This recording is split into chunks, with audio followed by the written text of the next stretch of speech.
நல்லது பண்றதுக்கு அரசியலுக்கு வாங்கடா, கொள்ளை அடிக்கிறது கொலை பண்றதுக்கு மாடா அரசியலுக்கு. Left side OMR, right side ECR. நடுவுல உங்க step stone secret plots. Beach Resort Plots, just 24 lakhs onwards. Call 9626899268. விஜயுடைய வாகனத்தை பின்தொடர்ந்து சென்றவர்கள் விபத்துக்குள்ளாய். தொடர்ந்து நடந்துட்டு இருக்கக்கூடிய விபத்துகள் பைக் ஃபாலோ. அது ஒன்றும் பண்ண முடியாது. ஏன் அனுமதி மறுக்கிறாங்கன்னு இப்போ புரியுதா? கட்டுப்படுத்த முடியலன்னா வீட்டை விட்டு வெளில வரக்கூடாது. 1000 தான் விஜய் ரசிகர்கள் பொறுப்பில்லாதவங்க அப்படின்னாலும் அதிகாரிகள் மேலே தான் பழி விழும் முதல். மற்ற கட்சி தலைவர்களுக்கெல்லாம் ஸ்டாலின், எடப்பாடி, சீமான் எல்லா தலைவர்களுக்கும் என்ன பேசணுன்றதுலேயே முழு கவனம் இருக்கும். இன்றைக்கி பேசினது சரியாக எடுப்படலைன்னா நாளைக்கு எப்படி அதை மாற்றி பேசணும் அப்படின்றதுல கவனம் இருக்கும். அவங்க ஸ்பீச் ரைட்டர்ஸ் அதில் கவனம் செலுத்துவாங்க. அடுத்த ஊருக்கு போகும்போது அங்கே இருக்க பிரச்சனைகளை பேசணும். இதில் தான் கவனம் இருக்கும். விஜய்க்கு கூட்டத்தில் எவனும் பைக் மேலே ஏறி மேலே விழக்கூடாது, டிரான்ஸ்ஃபார்மர் மேலே ஏறக்கூடாது, செல்ஃபி எடுக்கிறேன்னு ஊந்து சாவக்கூடாது, இழவு விழக்கூடாதுன்றதெல்லாம் கவனம் இருக்கும்னா அப்போ அது என்ன அரசியல் கட்சி? அவர் என்ன அரசியல் கட்சி தலைவர்? எப்படின்னா அனுமதியை மறுத்து இங்கேருந்து துரத்தி விட்டணும். நீ அடுத்த டிஸ்ட்ரிக்ட்டுக்கு போய் அங்கே என்னென்ன பண்ணிக்கோங்க, இங்கே வராதிங்க. இப்படி தான் ஒவ்வொரு கலெக்டரும் ஒவ்வொரு எஸ்பியும் இந்த பிரச்சனையை அணுகுறாங்க. இப்போ இருக்க கட்சிக்காரங்க திமுக, அண்ணா திமுக கூட்டி வர கூட்டம் எவன் கூட்டின்னு வரானோ அவன் சொன்னால் கேட்கும். இது கூட்டின்னு வர கூட்டம் கிடையாது, தானாக வர கூட்டம். அதுவாக கலைஞ்சாதான் உண்டு. அது யாருக்கும் கட்டுப்பட மறுக்கிற கூட்டம். அமைச்சருக்கு கொடுக்க வேண்டிய சீட்டை மகனுக்கு கொடுக்குறாங்க. கடைசி நேரத்தில் மகன் முடியாது, அப்பா தான் வருவேன்ற. இதெல்லாம் கட்டுப்பாடு, கட்சியில் கட்டுப்பாடு கரைஞ்சிக்கிட்டு இருக்குது. ஒரு செயற்கையான ஒரு ஒற்றுமை தான் திமுகக்குள்ள நிலவுது. 28 வேட்பாளர்களும் காங்கிரஸ் இருக்கக்கூடிய தொகுதிகளில் உட்கட்சிக்காரங்களே அதிகமான பிரச்சனைகளை கொடுத்துட்டு இருக்காங்க. வேட்பாளர் எந்த இடத்துலையும் ஒரு ப்ரெஸ் மீட்டில் போய் கூட நிற்க முடியாத நிலைமை காணாயிருக்கு. குறிப்பாக மதுரை மேலூரில் நடந்த சம்பவம் ப்ரெஸ் மீட்டில் இருந்து வேட்பாளருக்கு எதிராக வேட்பாளர் உள்ள என்டர் ஆகிறாரு, அவருக்கு இன்னொரு பிரஸ் மீட் அங்கே நடந்தது. உருப்படாதுங்க. 28 சீட்டு கொடுத்து ஸ்டாலின் தப்பு பண்ணிட்டாருன்னு தோணுது. ஏன்னா இவங்க தோக்குறது அத்தனையும் என்டிஏக்கு அட்வான்டேஜ். என்னோட தொகுதியில் என்னை நீங்கள் ஜெயிக்க வைக்கிறீங்களோ இல்லையோ, சௌமியா அன்புமணி அவர்கள் பெண்ணாகரம் தொகுதியுடைய வேட்பாளர் தோக்கணும், அதற்கு பாட்டாளி மக்கள் கட்சியினர் பயங்கரமாக வேலை செய்யணும்னு அவங்க வெளிப்படையாக பேசினாங்க. தனிமனித காழ்ப்புணர்ச்சி அவங்களுக்கு வந்துருச்சு. தனிமனித காழ்ப்புணர்ச்சியால் தான் கட்சி உடஞ்சுது. நான் தோத்தாலும் பரவாயில்ல, அவங்க ஜெயிக்கக்கூடாது. இது என்னங்க பேச்சு? இந்த அம்மா எப்படிங்க ஒரு அரசியல்வாதியாகவே இவங்களை கருத முடியும்? மக்கள் பிரச்சனைகளை பேசாமல் தனி மனித தாக்குதலில் யார் ஈடுபட்டாலும் அவர்கள் நிராகரிக்கப்பட வேண்டியவர்கள். மக்கள் அவர்களை நிராகரிக்க வேண்டும். என்ன கேட்டிங்கன்னா அக்செப்ட் பண்ணக்கூடாது. அப்படி பேசுகிறவங்களுக்கு தக்க பதிலடி, தக்க பாடம் புகட்டணும்னா அவர்களை மக்கள் தோற்கடிக்க வேண்டும். இந்தியாவில் வாரிசு அரசியல் தலைவிரிச்சு ஆடுது. மகனுக்காக அப்பா எந்த எல்லைக்கும் போவார். இங்கே தலைகீழ இருக்குது. மகன் வரக்கூடாதுன்னு அப்பா முன்னால் நிற்கிறார்.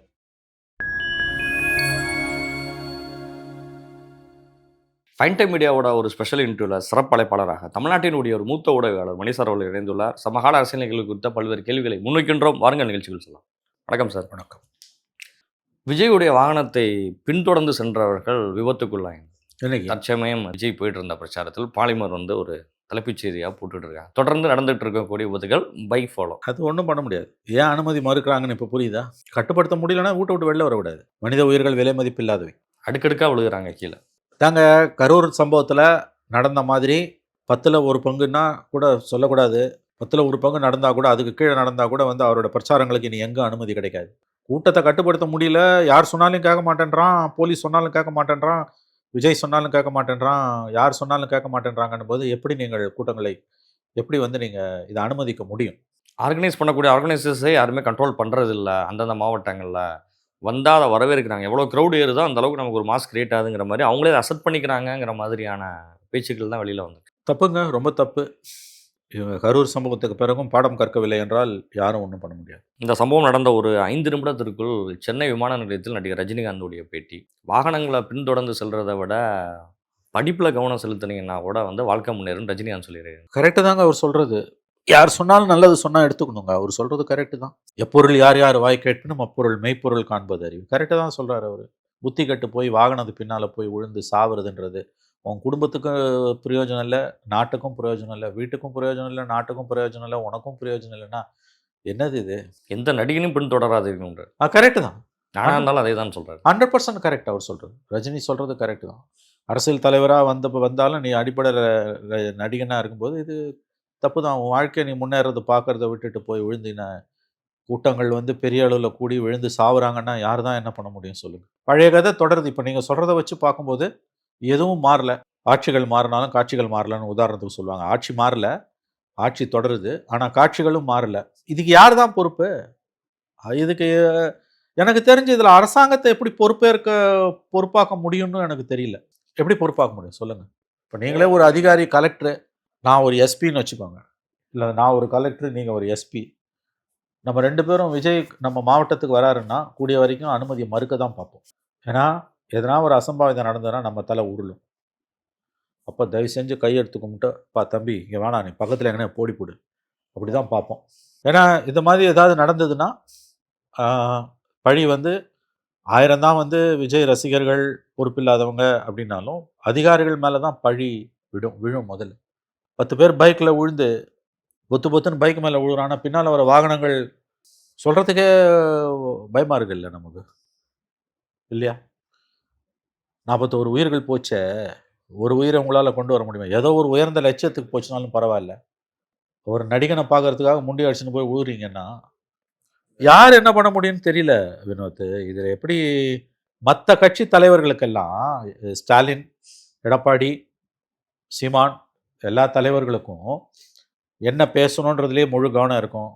இன்றைக்கி பேசினது சரியாக எடுப்படலைன்னா நாளைக்கு எப்படி அதை மாற்றி பேசணும் அப்படின்றதுல கவனம் இருக்கும். அவங்க ஸ்பீச் ரைட்டர்ஸ் அதில் கவனம் செலுத்துவாங்க. அடுத்த ஊருக்கு போகும்போது அங்கே இருக்க பிரச்சனைகளை பேசணும், இதில் தான் கவனம் இருக்கும். விஜய்க்கு கூட்டத்தில் எவனும் பைக்கு மேலே ஏறி மேலே விழக்கூடாது, டிரான்ஸ்ஃபார்மர் மேலே ஏறக்கூடாது, செல்ஃபி எடுக்கிறேன்னு வந்து விழுந்து சாவக்கூடாது, விழக்கூடாதுன்றதெல்லாம் கவனம் இருக்கும்னா அப்போ அது என்ன அரசியல் கட்சி? அவர் என்ன அரசியல் கட்சி தலைவர்? எங்கே போய் கண்ட்ரோல் பண்ணுறதுன்னு காவல்துறை வந்து திணறுது. அந்த இன்னைக்கா ஹைவேல எல்லா வண்டியும் போகிறப்ப எந்த வண்டியை எத்தனை வண்டியை வந்து நிப்பாட்டி இது அவருக்காக போதும்னு சொல்லி கண்ட்ரோல் பண்ண முடியும்னு சொல்லி காவல்துறை திணறுது எல்லா இடங்களையும். நான் அதை தான் சொல்கிறேன். உங்கள் மாவட்டத்துக்கு வராரு, நான் கலெக்டரு, நீங்கள் எஸ்பின்னா நம்ம கவனம் பூரா வந்து சாவு விழக்கூடாதுன்னு தான் இருக்கும். சீக்கிரமாக முடிச்சுட்டு கிளம்பினி, முடிஞ்ச வரைக்கும் அனுமதி கொடுக்காம மறுக்கிறது, காரணத்தை சொல்லியோ சொல்லாமலோ. எப்படின்னா அனுமதியை மறுத்து இங்கேருந்து துரத்தி விட்டுணும். நீ அடுத்த டிஸ்ட்ரிக்ட்டுக்கு போய் அங்கே என்னென்ன பண்ணிக்கோங்க, இங்கே வராதிங்க. இப்படி தான் ஒவ்வொரு கலெக்டரும் ஒவ்வொரு எஸ்பியும் இந்த பிரச்சனையை அணுகுறாங்க. ஒவ்வொரு மாவட்ட ஆட்சியரும் ஒவ்வொரு மாவட்ட காவல்துறை கண்காணிப்பாளரும் இப்படித்தான் பிரச்சனையை அணுகுகிறார்கள். செங்கோட்டையன் இது வரைக்கும் விஜயோட எந்த பிரச்சார இடத்துலையும் போய் செங்கோட்டையன் ஏற்பாடுகள்லாம் பண்ணல. களத்தில் இருந்து செங்கோட்டையன் களத்தில் அவரோட ஒரு ஆள் ஒன்றும் பண்ண முடியாதுங்க. நீங்கள் ஒரு ஆள் என்ன பண்ண முடியும்? ஒன்மன் ஆர்மியா? நான் யார் சொன்னாலும் கேட்க மாட்டேன்றோம். பெத்த தாய் தப்பம் சொன்னதே கேட்க மாட்டேன்றோம். கட்சிக்காரன் சொல்கிறது. இப்போ எம்ஜிஆர்லாம் நான் பார்த்துருக்கேன், இப்படி கையை காமிச்சா கூட்டம் அமைதியாகிடும். ஜெயலலிதா கையை கூட காமிக்க தேவையில்லை, இப்படி பார்த்தா அடங்கிடுவானுங்க. கூட்டி வர கூட்டத்தில் இருக்க ஒரு பெரிய அட்வான்டேஜ் என்னன்னா, ஜெயலலிதாக்கும் எம்ஜிஆருக்கும் கூட்டி வந்த கூட்டம்னு சொல்லலை, அவங்களுக்கு கவர்ச்சி இருந்தது. இப்போ இருக்க கட்சிக்காரங்க திமுக, அண்ணா திமுக கூட்டி வர கூட்டம் எவன் கூட்டின்னு வரானோ அவன் சொன்னா கேட்கும். இது கூட்டின்னு வர கூட்டம் கிடையாது, தானா வர கூட்டம். அதுவாக கலைஞ்சாதான் உண்டு. அது யாருக்கும் கட்டுப்பட மறுக்கிற கூட்டம். தலைவன் சொன்னா கேட்கணுங்க. தலைவன் சொன்னாலே கேட்காத கூட்டத்தை யார் சொல்லி கேட்பீங்க? நீங்க தடியால் அடிச்சா கேட்க வைப்பீங்க, அது எப்படி தடியால் அடிக்க முடியும்? அந்த அளவுல தான் இருக்கிறாங்க. அப்போ அவனுக்கு புத்தி கட்டு போச்சுன்னா என்ன பண்ணுவீங்க நீங்கள்? எதுவும் நடக்கக்கூடாதுன்னு பிரார்த்தனை பண்ணுறதை தவிர வேறு எதுவும் வழி இல்லை. அவரோட பிரச்சாரங்கள் எல்லாமே வந்து இன்றைக்கு வந்து மறுபடியும் சொல்கிறாங்க, கரூர் இன்சிடென்ட் மாதிரி அதில் 10ல் 1 பங்கு கூட எங்கேயும் நடக்கக்கூடாது. அப்படி எங்கேயாவது இந்த அடுத்த 15 நாள் இருக்க கரெக்டாக நடந்ததுன்னா அவருடைய பிரச்சாரங்கள் எல்லாமே முற்றிலும் ரத்து செய்யப்படும். அவருக்கு யாரும் அனுமதி, எந்த காவல்துறை கண்காணிப்பாளரும் அவருக்கு அனுமதி கொடுக்க மாட்டார். ஒரு பக்கம் திமுகவினோட தலைவர் முதல்வர் ஸ்டாலின் வந்து பிரச்சாரங்களை மேற்கொண்டுட்டு இருக்காரு. ஒரு பக்கம் திமுகவை சேர்ந்த ஓரளவுக்கு கொஞ்சம் நிர்வாகிகள் வந்துட்டு பதவி விலகிட்டு இருக்கிறாங்க. அங்கங்கே வாய்ப்பு கிடைக்கல அப்படிங்கிற பட்சத்தில் அமைச்சரோட பையனே நிற்கிறாரு, கடைசியில் அமைச்சரே திரும்ப வந்து நிற்கிறாரு. வழக்கமாக திமுகவில் இப்படி ஆனது இல்லைங்க. சொன்னால் கேட்டுருவாங்க.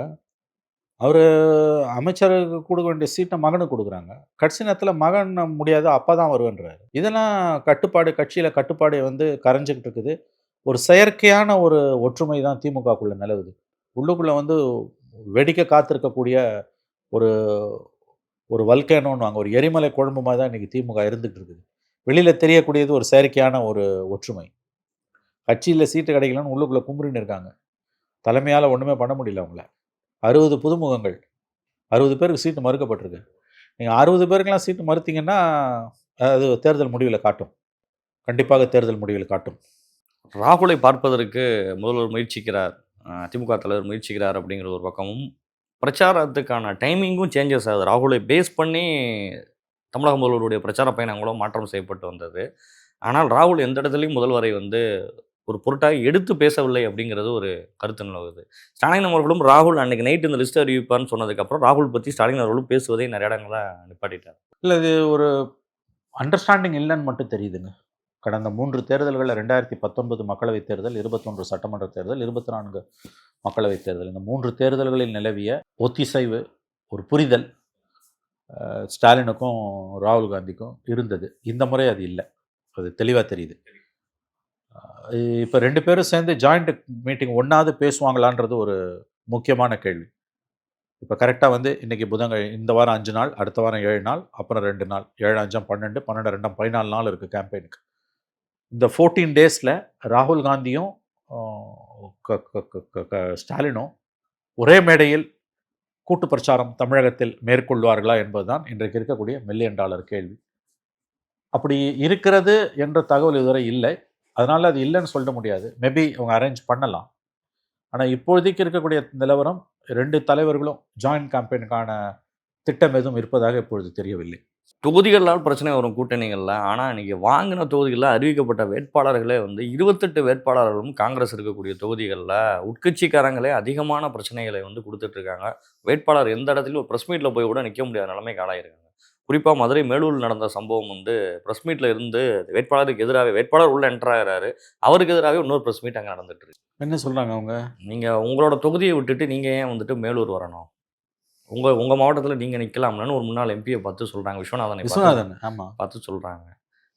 எல்லாரும் பொது தொகுதி, எல்லாரும் வந்துட்டு தனித்தொகுதிங்கிற வார்த்தைகளும் அந்த இடத்துல பிரச்சனைக்குள்ளாயிட்டு இருக்குது. ஓப்பன் டாக்காகவே வந்து வெளிப்படையாக பேசுகிறாள். காங்கிரஸில் எங்கேயுமே ஒரு இது இல்லை, எல்லா தொகுதிகள்லையுமே எதிர்பார்க்கப்பட்டது எதுவுமே நடக்கல, மகளிருக்கும் முக்கியத்துவம் இல்லைன்னு ஒரு பக்கம் ஒட்டுமொத்த மகளிரணியும் போராட்டத்தில் இருக்காங்க. இன்னமும் ஓயலை, எல்லா இடங்களையும் அந்த போராட்டம் நடந்துட்டு இருக்கு. உருப்படாதுங்க. 28 சீட்டு கொடுத்து ஸ்டாலின் தப்பு பண்ணிட்டாருன்னு தோணுது. ஏன்னா இவங்க தோக்குறது அத்தனையும் என்டிஏக்கு அட்வான்டேஜ். 28 தொகுதியும் தோக்குறாங்கன்னா அது என்டிஏக்கு அட்வான்டேஜ். அதிகமான இளைஞர்களுக்கு வாய்ப்பு கொடுக்கப்பட்டிருக்கு காங்கிரஸில். இளைஞர் காங்கிரஸை சார்ந்த எல்லாருக்குமே வாய்ப்பு கொடுக்கப்பட்டிருக்கு. தலைவர், துணைத் தலைவர், சோஷியல் மீடியா விங்குன்னு எல்லாருமே வேட்பாளர் ஆகிட்டாங்க. அவ்வளோதான். ஒர்க் பண்ணுறது யார்? நாகர்கோயிலில் ஏதோ தொகுதியில் காங்கிரஸ் வேட்பாளரோட வேட்பு மனுவை அக்செப்ட் பண்ணக்கூடாதுன்னு காங்கிரஸ்காரங்களே, இந்த அட்டூழியம் எங்கேயாவது நடந்திருக்கான்? கட்சியாங்க இது. மாற்று கட்சிக்காரன் சைலண்டாக இருக்காங்க. காங்கிரஸ் வேட்பாளரோட வேட்பு மனுவை அக்செப்ட் பண்ணக்கூடாதுன்னு காங்கிரஸ்லேருந்து ஒரு கோஷ்டி போய் அப்ஜெக்ட் பண்ணுது. உருப்பிடுமா அந்த கட்சி? அப்போ 28 சீட்டு ஸ்டாலின் வந்து 35 41 கொடுக்கணும்னு எதிர்பார்த்தாங்க. கொடுக்கலான்னு 20 அவர் கரெக்டாக தான் பண்ணியிருக்காரு மு.க. ஸ்டாலின். இவங்களுக்கு இவ்வளோ போதும்னு. ஏன்னா கொடுக்குறத போகிற போக பார்த்தா 28ல் 1-2 தேர்னா ஆச்சரியம்னு இருக்குது.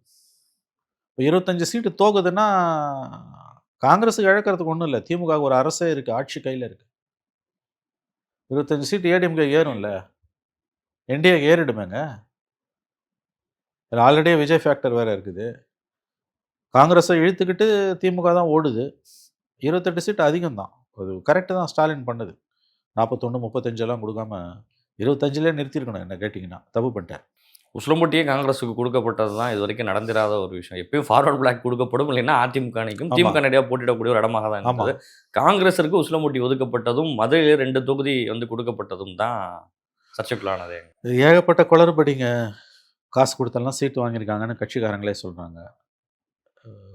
10 நாளைக்கு முன்னால் கட்சியில் சேர்ந்த ஒருவருக்கு, மிகப்பெரிய பின்பலம் கொண்ட ஒருவர், திரைத்துறையில் முக்கியமான இது வாங்கியிருக்காரு. அவருக்கெல்லாம் சீட்டு கொடுக்குறீங்கன்னா அப்போ கட்சிக்காக வாழ்ச்சவனுக்கு என்ன? காசு கொடுத்து சீட்டு வாங்குறாங்க. காசு கொடுத்து சீட்டு வாங்குறவன் ஜெயிப்பானா தோப்பானான்னா தோக்கிறதுக்கு தான் வாய்ப்பு அதிகம். அதை பற்றி கவலையே கிடையாது அவங்களுக்கும். என்னோட தொகுதியில் என்னை நீங்கள் ஜெயிக்க வைக்கிறீங்களோ இல்லையோ, சௌமியா அன்புமணி அவர்கள் பெண்ணாகரம் தொகுதியுடைய வேட்பாளர் தோக்கணும், அதற்கு வந்து பாட்டாளி மக்கள் கட்சியினர் பயங்கரமாக வேலை செய்யணும்னு அவங்க வெளிப்படையாக பேசுனாங்க. எப்படி நான் வெற்றி பெறணுங்கிறக்காக நீங்கள் வேலை செய்கிறத விட பெண்ணாகரம் தொகுதியினுடைய ஒரு வேட்பாளருடைய தோல்விக்கு நீங்கள் அதிகமாக வேலை செய்யணும் அப்படிங்கிற. யார் பெண்ணாகரம் தொகுதியில்? இவர் தமிழ்குமரன் நிற்கிறார். பர்சனல் வெண்டேட்டா வந்துடுச்சுன்னா அரசியல் செத்துடுதுங்க. தனிமனித காழ்ப்புணர்ச்சி அவங்களுக்கு வந்துடுச்சு. தனிமனித காழ்ப்புணர்ச்சியால் தான் கட்சி உடஞ்சிது. இப்போ அந்த அம்மா கேண்டிடேட், திருமதி சௌமியா அன்புமணி கேண்டிடேட். அந்த அம்மா என்ன சொல்கிறாங்க? இப்போ நீங்கள் சொன்னது, நான் தோத்தாலும் பரவாயில்ல, அவங்க ஜெயிக்கக்கூடாதுன்னு. இது என்னங்க பேச்சு? இந்த அம்மா எப்படிங்க ஒரு அரசியல்வாதியாகவே இவங்களை கருத முடியும்? ஒரு அரசியல்வாதி எப்படிங்க இப்படி பேச முடியும்? நான் ஜெயிக்கணும், அங்கேயும் நம்ம ஜெயிக்கணும் அப்படின்னு சொல்லுங்கள். பெண்ணாகரத்தில் ஏற்று நிற்கிறது யார்? பாமகவா?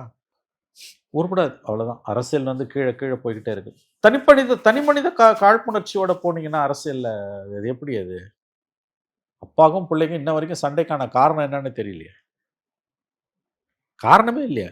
பொலிட்டிக்கல் ரீசன் இருந்ததுன்னா சரி பண்ணிடலாம், பர்சனலாக இருந்ததுன்னா எப்படி சரி பண்ணுவீங்க?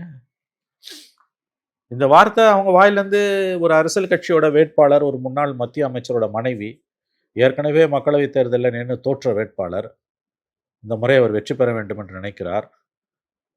எனக்கு தெரிஞ்சு அவங்கெல்லாம் ஜெயிச்சு பார்ல அசம்பிளிக்கு போகணும். சௌமியா அன்புமணிலாம் அசம்பிளிக்கு போனால் பேசுவாங்க, சுற்றுப்புற சூழல் அது இதுன்னு ஏதாவது பேசுவாங்க. அதுவும் பெண்களோட பிரதிநிதித்துவம் உயர்றதுக்கு அது உதவும். ஆனால் கான்சன்ட்ரேஷன் எங்கே வருது? நான் ஜெயித்தாலும் தோத்தாலும் பரவாயில்ல, அங்கே வந்து அவன் ஜெயிக்கக்கூடாதுன்னா அதை சொல்லுவான்ல, எனக்கு 2 கண்ணு போனாலும் பரவாயில்ல, அவனுக்கு 1 கண்ணு போகணும். அந்த உயர்ந்த லட்சியத்தோடு திருமதி சௌமியா அன்புமணி வேலை செய்கிறார். வாழ்த்துக்கள். பாட்டாளி மக்கள் கட்சி நிற்கக்கூடிய எல்லா தொகுதிகளிலையும் அன்புமணி சௌமியா அவர்கள் வைக்கக்கூடிய முதல் குற்றச்சாட்டே தேமுதிகக்கு எதிராக தான். தேமுதிக விஎஸ் பாமக அப்படிங்கிற ஒரு மோதல் தானே நிற்கிற கேண்டிடேட் திமுக கேண்டிடேட்டாக இருக்காங்க. இவர்களுடைய மோதல் அதிகரிச்சிட்டு இருக்கு. பிரேமலதா அவர்கள் தரைக்குறைவாக பேசுகிறார் அன்புமணியை வந்துட்டு பிரச்சார வாகனத்தில். யார்? பிரேமலதா. பிரேமலதா அதாங்க பர்சனல் அட்டாக் போகுதுங்க. இப்போ எடப்பாடியே அப்படி தாங்க பர்சனல் அட்டாக் பேசுகிறாரு. உதயநிதி எடப்பாடியை பேசுகிறாரு. தப்புங்க இது. இது வந்து மக்களை இவங்கெல்லாம் முட்டாளாக்குறாங்க.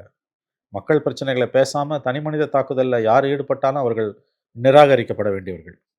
மக்கள் அவர்களை நிராகரிக்க வேண்டும். என்ன கேட்டிங்கன்னா அக்செப்டே பண்ணக்கூடாது. அப்படி பேசுகிறவங்களுக்கு தக்க பதிலடி, தக்க பாடம் புகட்டணும்னா அவர்களை மக்கள் தோற்கடிக்க வேண்டும். பர்சனல் அட்டாக் எதுக்கு பண்ணுறீங்க? இந்த அம்மாவுக்கு திருமதி பிரேமலதாக்கு என்ன பிரச்சனை? அவங்க ஓட்டலில் தான் அவன் உடைக்கிறான், பாமக உடைக்கிறான். பாமகவுக்கு என்ன பிரச்சனை? பாமக ஓட்டலில் தான் தேமுதிக உடைக்குது. 2011 என்ன ஆச்சு? பாமகவை தேமுதிக மண்ணக்காவை வச்சுது. இப்போ பழி தீக்கும் படலம். 14 வருஷம் பொறுத்து, 15 வருஷம் பொறுத்து உங்களுக்கு ஒரு வாய்ப்பு கிடைச்சிருக்கு. ரொம்ப ரொம்ப மோசமான கண்டிஷனில் இருந்த ஒரு கட்சிக்கு மு.க. ஸ்டாலின் அவர்கள் உயிர் கொடுத்துருக்கிறார், ஆக்சிஜன் கொடுத்துருக்காரு. அதை பாசிட்டிவாக பயன்படுத்தலாம், பயன்படுத்த மாட்டாங்க. பர்சனல் அட்டாக்கில் போகுது. அது பர்சனல் அட்டாக்கில் போகுதுன்னா அரசியல் கீழே போகுதுன்னு அர்த்தம். மக்கள் தான் முடிவு செய்யணும். இந்த 5 வருஷம் ஆட்சி வேணுமா வேணாமான்றதான் இந்த எலெக்ஷன். வேணும்னா அதுக்கான காரணத்தை சொல்லு, வேணான்னா அதுக்கான காரணத்தை சொல்லு. அதை விட்டுட்டு தனி மனித தாக்குதல் எதுக்கு? அப்போ இந்த கவர்மெண்ட்டுக்கு சாதகமாக இருக்க விஷயங்களை பேசுறதுக்கும் திருமதி பிரேமலதாக்கு தெரியல, இந்த கவர்மெண்ட்டுக்கு எதிரான இருக்கிற விஷயங்களை பேசுறதுக்கும் பாமக தரப்புக்கு தெரியல. அதனால தான் 2 பேருமே பர்சனல் அட்டாக்ல இறங்கியிருக்காங்க. ராமதாஸ் அவர்களுடைய வேட்பாளர்கள் கம்மியாக நிப்பாட்டியிருந்தாலும் திண்டுக்கல்ல ஒரு பக்கம் ராமதாஸ் அவர்களை பாமகவினுடைய வேட்பாளர் மாதிரியே அவர் நிப்பாட்டிய வேட்பாளரை அசெப்ட் பண்ணுறாங்க தேர்தல் ஆணையம். ஒரு பக்கம் கோர்ட்டில் வேற கேஸ் நடக்குது, அப்பா மகனுக்கான சண்டை. இல்லை அது மாம்பழ சின்னத்தெல்லாம் ராமதாஸ் கொடுக்க மாட்டாங்க. கீழ்கோர்ட்டு தீர்ப்புக்கு அவ்வளோ சீக்கிரமாலாம் ஹைகோர்ட்டு இது பண்ணணும். ப்ராசஸ் ஸ்டார்ட் ஆகிடுச்சுங்க. இன்னும் 5 நாளில் எலெக்ஷனை வச்சுக்கிட்டு எப்படி வந்து மாம்பழ சின்னத்தை மடக்குவாங்க? வாய்ப்பே கிடையாது. அவன் எலெக்ஷன் கமிஷன் வந்து கீழ்கோர்ட்டில் சொன்னதை தான் ஹைகோர்ட்லேயும் எலெக்ஷன் கமிஷன் சொல்ல போகிறான். ஒன்றும் நடக்காது.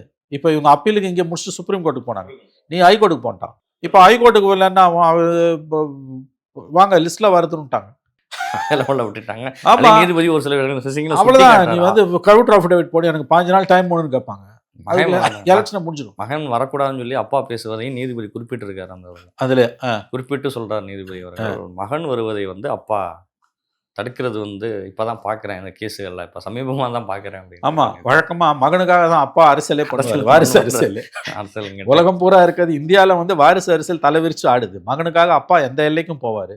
இங்க தலைகீழ இருக்குது. மகன் வரக்கூடாதுன்னு அப்பா முன்னால் வந்து நிற்கிறாரு. அவங்க வீட்டுக்குள்ளே தீர்த்துக்க வேண்டிய பிரச்சனையை நடுத்தரில் கொண்டு வந்து வச்சு அவங்களும் அசிங்கப்பட்டு கட்சியையும் அசிங்கப்படுத்தி மகன் கை ஓங்கிடுச்சு. அதுதான் அப்பாவால் சகிச்சுக்க முடியல. நிச்சயமா சார், நேரங்களை ஒதுக்கி பல்வேறு கேள்விகளை பதில் நன்றி சார். நன்றி சார்.